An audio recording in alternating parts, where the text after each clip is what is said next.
for the Red Cross, the Salvation Army, the National Guard, but also National Guard from other states. So we have a lot of work to do. We're not done today. We're going to work hard. I know the federal government will continue to be a partner. Our locals will. Our state will. We're going to make sure we're continue to be a strong, resilient state. But I want to thank from the bottom of my heart everybody's prayers to help us get through this. Great, thank you.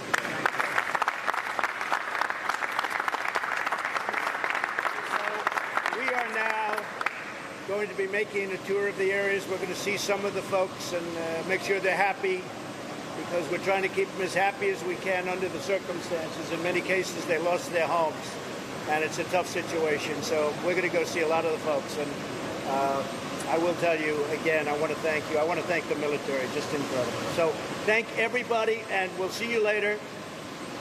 Media, we appreciate your being so understanding. It's been a very tough period of time, even for you folks, and we really do appreciate your understanding. This has been a difficult situation. As Rick knows, almost all of the roads are now open, and the ports are just about open. What we had to do to get some of those ports open, people wouldn't even believe that we did it so quickly. So we're very proud of the job that everybody around has done. Thank you all. Thank you very much. We'll see you later. Thank you. Thank you. All right, you're listening right there.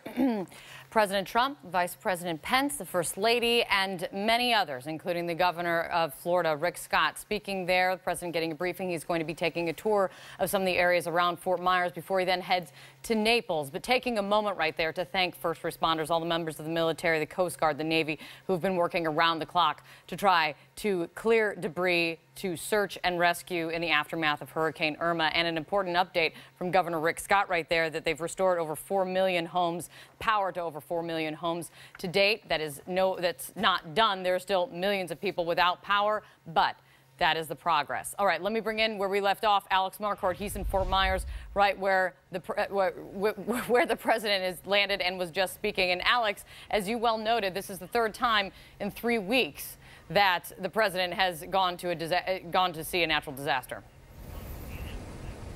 Yeah, and you heard him in his comments there right at the beginning, joking with that crowd that he doesn't want to see them again next week. This has just been an incredible period with these back-to-back hurricanes, the president making 3 trips. This is his first one down here to Florida. Of course, the major concern whenever a White House visits an area of devastation is not tying up too many emergency resources, local resources. But he wants to be sure to actually go to where people have been affected and to see that devastation. So he's starting here in Fort Myers. This is the biggest airport in the area, arriving not too long ago. As you mentioned, he was there with the vice president, with the governor of Florida.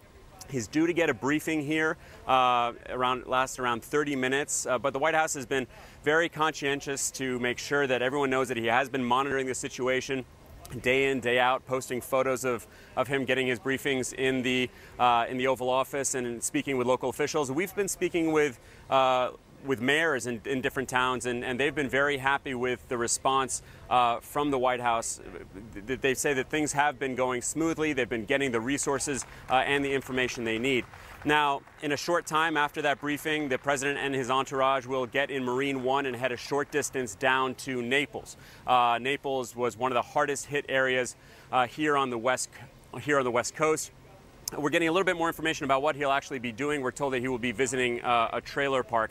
Now, remember, so many of these homes were spared. A lot of people who boarded up their homes and left and went to shelters came home and found their homes intact, so there was a huge sigh of relief. But there were Category 1 winds, and that wreaked devastation in numerous trailer parks all across the state, flooding them, making it very difficult for the residents to get out. So the president will be visiting Naples, visiting that trailer park. We're told he will meet with first responders and with victims down there. This, of course, comes after his visit to Houston, where he came under a lot of criticism for not visiting with victims and with first responders. So they will be sure to do that today. The big question that we've been getting